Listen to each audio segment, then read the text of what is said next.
Hello friends, welcome to UGPG Mathematics. In this video, I am going to solve problems from BHU entrance exam. Let us see the problem. Let T is from R2 to R2 is a linear transformation which is defined by T of xy is equal to x minus y, x minus 2y is non-singular, then T inverse of xy is equal to. Now there are four options. Now see that this T is non-singular matrix and that's why this T inverse exists, right?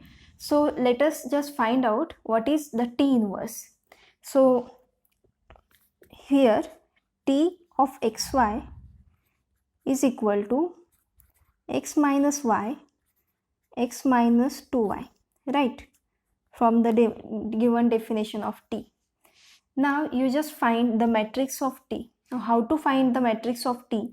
You just take the basis element of this basis of R2. So what is the standard basis for R2? It is just E1, E2, which is 1, 0 and 0, 1, right? Now you take the image of this vector under T. So what is T of 1, 0? Which is just 1 minus 0, 1 and 1 minus 0 is 1, right? Now you write this vector as a linear combination of basis elements. So you can write this 1, 1 as 1 into 1, 0 plus 1 into 0, 1, right? Now write T of 0, 1. So what is T of 0, 1? 0 minus 1, which is just minus 1, and 0 minus 2. So it is minus 2. Write this vector as linear combination of basis elements. So this is just equal to minus 1 into 1, 0 plus minus 2 into 0, 1, right? So how to write the matrix of T? We just write matrix of T with respect to the basis B is equal to, now it is a 2 by 2 matrix because T is from R2 to R2. You write the coefficients vertically. Now here it is 1, 1. So write vertically 1, 1. And T of 0, 1 is equal to this. So write the coefficients. So either it is minus 1, it is minus 2. So write it vertically. Right. Now this is your matrix of T. Now you just find its inverse to get T inverse of xy. So find T inverse. Now I am writing this just as T. So what is T inverse? Now there is a shortcut. You just write 1 upon determinant T into adjoint of T, which is just take the matrix 2 by 2. Now you just swipe the elements, that interchange these two elements, diagonal elements, which is minus 2 and 1, and just change the sign of non-diagonal elements. Now here it is, this sign is plus, so just write minus 1. Here it is minus 1, so write plus 1. Now what is the determinant of T? Just calculate it. So here the determinant of T is, it is minus 2 plus 1. So minus 2 plus 1 is minus 1. So this is just equal to 1 upon minus 1 into minus 2, 1, minus 1, 1, right? Now, so your T inverse is just equal to, you just multiply by minus 1 because 1 minus divided by minus 1 is just minus 1. So T inverse is 2, minus 1, 1 and minus 1, right? Now the question is, what is T inverse of xy? So just apply xy here. So T inverse of xy is equal to, write the matrix and write the vector xy. So this is just equal to 2x minus y and then x minus y, right? Now you can write this as 2x minus y and x minus y, right? Now see the option. This is the fourth option, 2x minus y and x minus y. So this is the correct option. Now let us solve another question. Let R be a relation defined on the set of integers by A is related to B if A is equal to K into B for some positive integer K. That means A and B are integers and this K is a positive integer. So the options are R is reflexive and transitive but not symmetric. R is reflexive and symmetric but not transitive. Third option is R is symmetric, and the fourth option is R is an equivalence relation, right? So let us just go one by one. So first is you just have to check it is reflexive or not. So just write the definition of A related to B here. A is related to B if this A is equal to K into B for some positive integer K, right? Positive integer K. This integer is important, right? So here you just note that you can write this A is equal to 1 into A, right? So, and here 1 is a positive integer. 1 is a positive integer, right? That means this 1 is related to, A is related to A. That means this relation R is reflexive. Now just check whether it is symmetric or not. So relation is symmetric means what? If A is related to B, then B is related to A. This is called symmetric. Now A is related to B means what? A is equal to KB for some positive integer B K, right?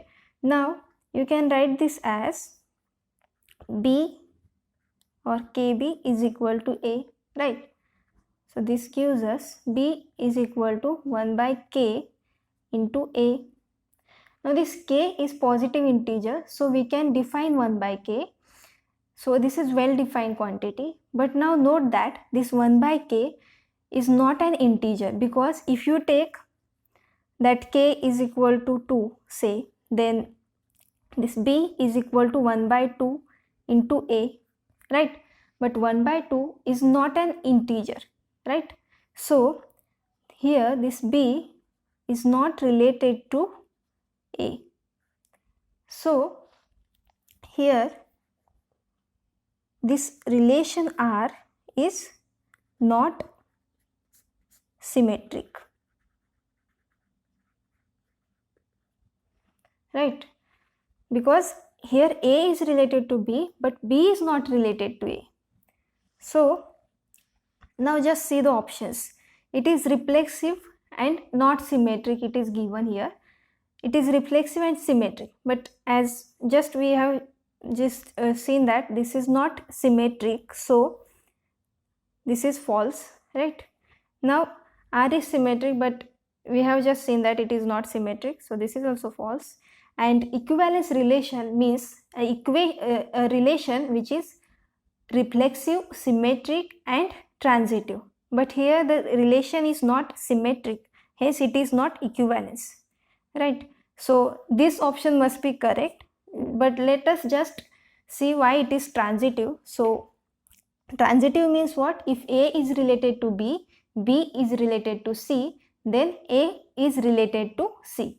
So let us just write A is related to B means what? A is equal to K1 times B for some positive integer K1, and B is related to C means B is equal to K2 times C for some positive integer K2.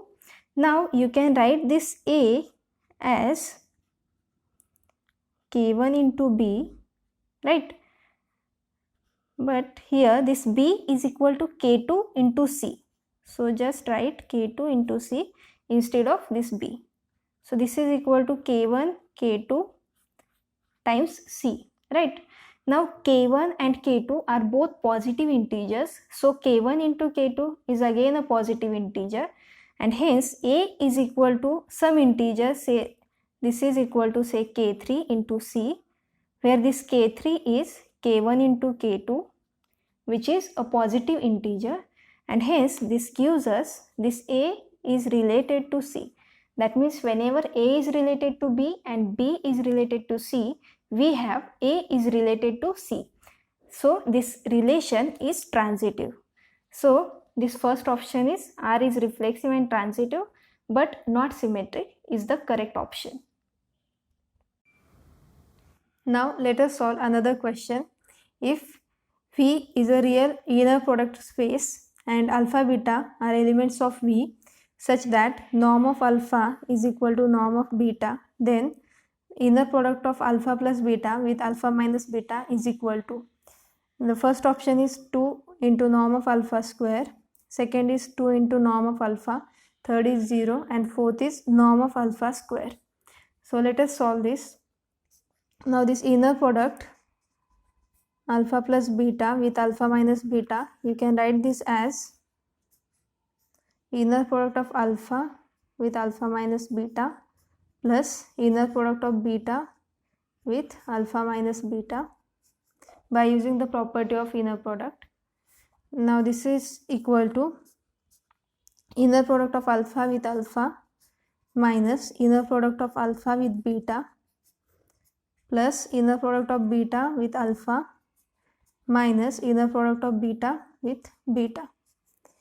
Now this inner product of alpha with alpha means norm of alpha square minus this is inner product of alpha with beta plus, now this inner product beta with alpha is same as inner product of alpha with beta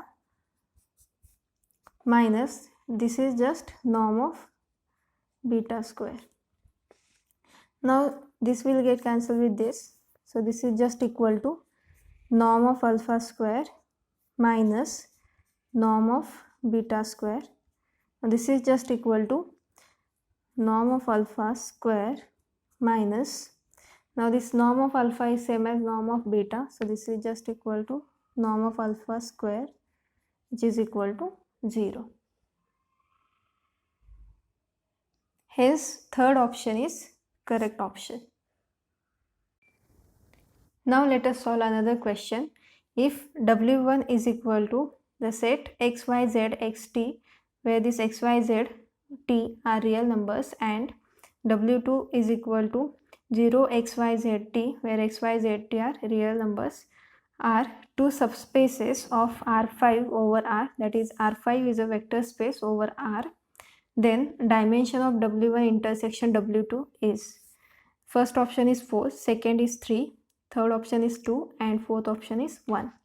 Now we want to find out the dimension of W1 intersection W2. So take any element, say alpha belongs to W1 intersection W2. So this alpha is equal to, now here W1 is just XYZ, you can write this any element like this XYZ XT, and the alpha belongs to, so this just implies that alpha belongs to W1 and also alpha belongs to W2. When alpha is in W1 it will look like this, and when alpha is in W2 it is 0 x y z t, where x y z and t are real numbers. Now alpha is equal to this vector and also it is equal to this vector, so these two vectors are same. That means xyz xt is same as 0 x y z and t, right? Now these two vectors are same, so these coordinates are also same, so x is equal to 0 from the first coordinate, so y is equal to x, then z is equal to y, then x is equal to z, and lastly t is equal to t. Now x is equal to 0 and y is equal to x, so y is equal to 0 and again here z is equal to y, but y is equal to 0, so z is equal to 0. X is equal to z, but x is 0, so z is equal to 0, which is here, and t is as it is, t is equal to t. So you can write this alpha as, now where x is equal to 0, y is 0, z is also 0, and x is 0, and t as it is. So this alpha is equal to, you take t common, it is just 0, 0, 0, 0 and 1. That means you can write any element of W1 intersection W2 as just a scalar multiple of 0, 0, 0, 0, 1. That means this subspace W1 intersection W2 is just equal to span of this vector 0, 0, 0, 0, 1. So the dimension of W1 intersection W2 is equal to the number of elements in the spanning set, which is just 1, because we have just one vector. So the dimension of W1 intersection W2 is 1. The fourth option is the correct option. Next question is, the number of generators in an infinite cyclic group is, the first option is 1, second is 2, third is 3, and fourth option is infinity. Now just recall a result that every infinite cyclic group is isomorphic to Z. So now this Z, the group Z is generated by 1 and also it is generated by -1. So it has two generators, 1 and -1, and hence every infinite cyclic subgroup has two generators. So second option is correct. Let us solve another question. In a group of order 66, the number of SILO 11 subgroups is. So for such type of questions, you just use SILO theorem. So here the order of group, let this G denotes the group. So order of G is equal to 66. Now you write the prime factorization of 66, which is just equal to 2 into 3 into 11, right? Now by SILO's theorem, if we denote this N11 is just the number of SILO 11 subgroups. Then by SILO's theorem, we have this N11 is congruent to 1 mod 11, and this N11 divides, you just hide this 11 term and whatever the remaining number is, you write here. So it is 2 into 3, which is 6. So what are the choices for N11? From here you have N11 is equal to, you write the divisors of 6, which is just 1, 2, 3 and 6, right? These are the only divisors of 6. Now you find the numbers which are congruent to 1 modulo 11.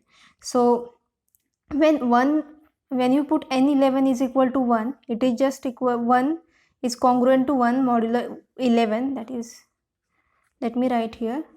So this gives us 11 divides this 1 minus 1 is 0. So this is possible, right?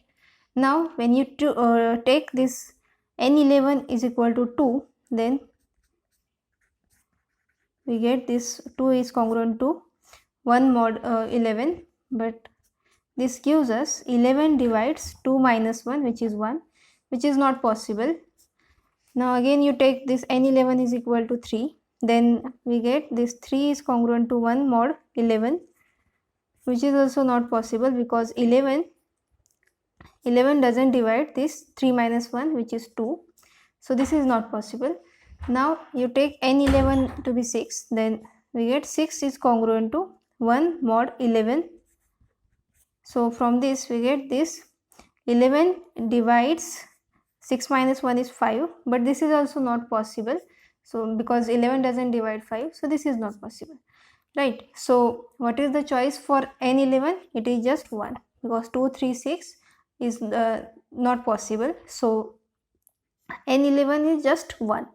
But what is n11? It is just number of silo 11 subgroups. So there is only one silo 11 subgroup. So the answer is 1. The first option is the correct option. Let us solve another question. The order of the group Z by 30Z is, the first option is infinity, second is 6, third option is 5, and fourth option is 30. So let us just write this as Z by 30Z. Now we know that this is isomorphic to Z30, right? So in general, if we have Z by NZ, because NZ is a subgroup of Z which is isomorphic to Zn, right?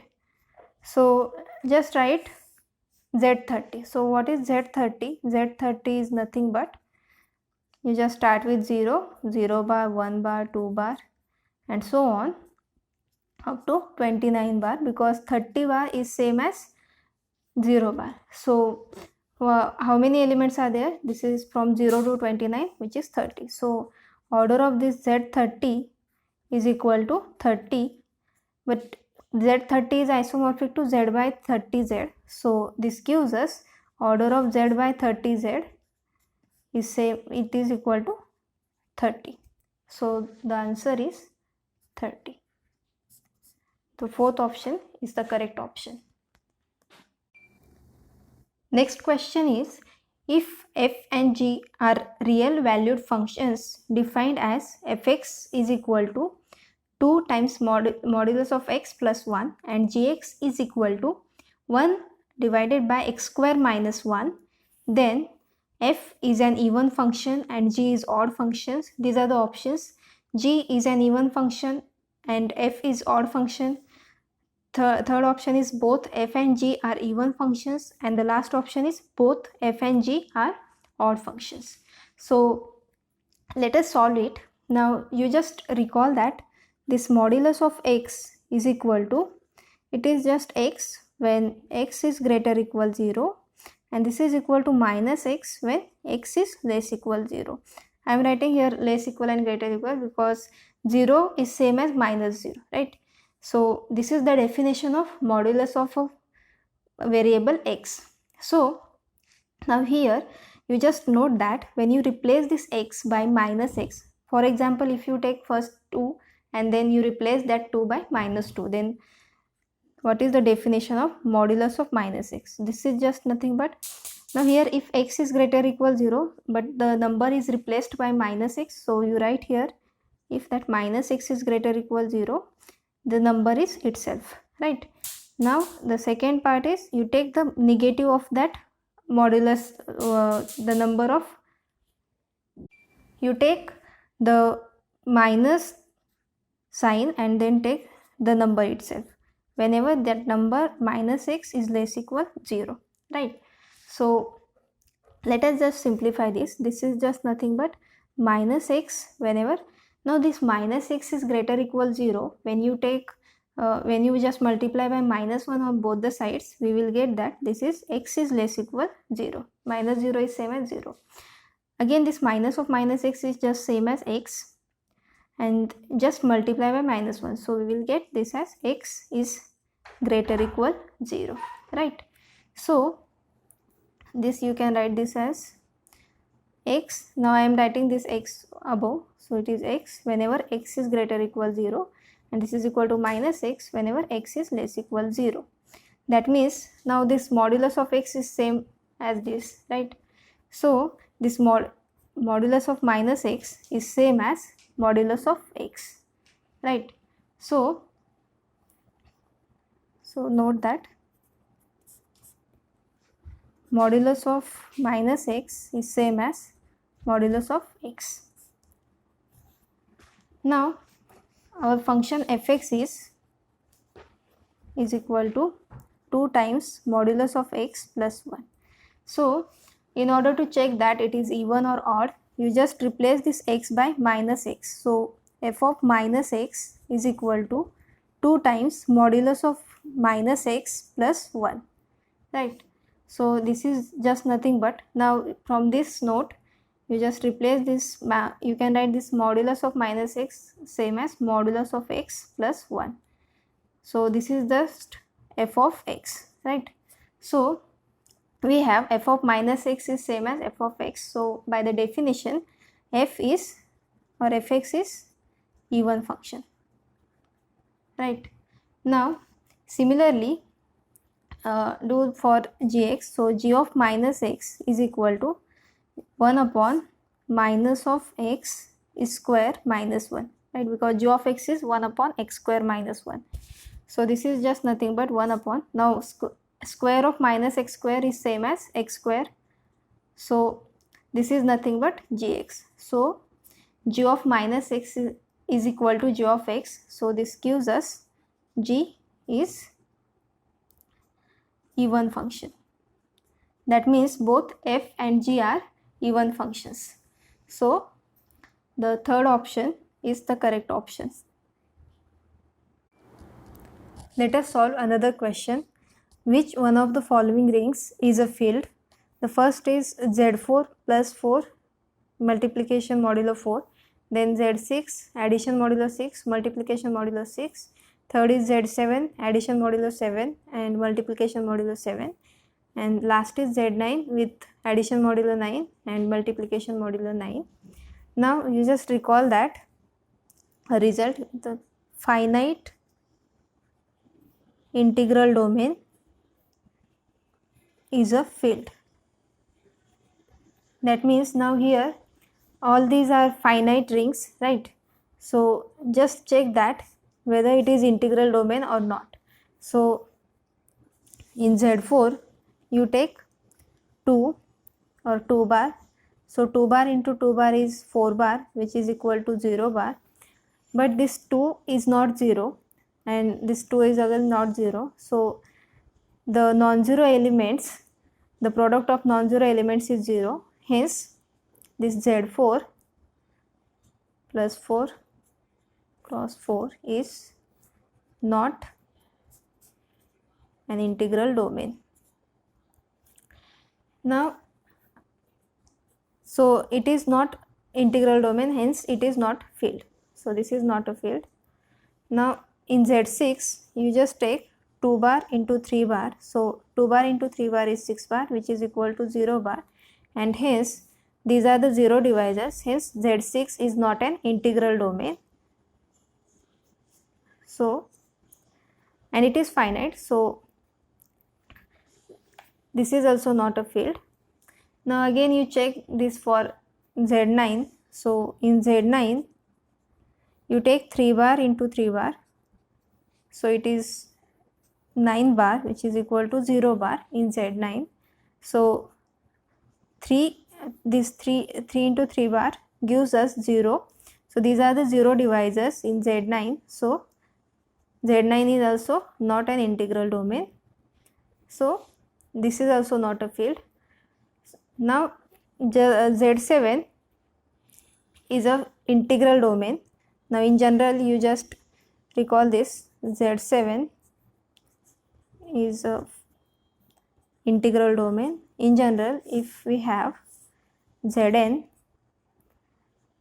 is a ring, then Zn is integral domain if and only if this n is a prime number.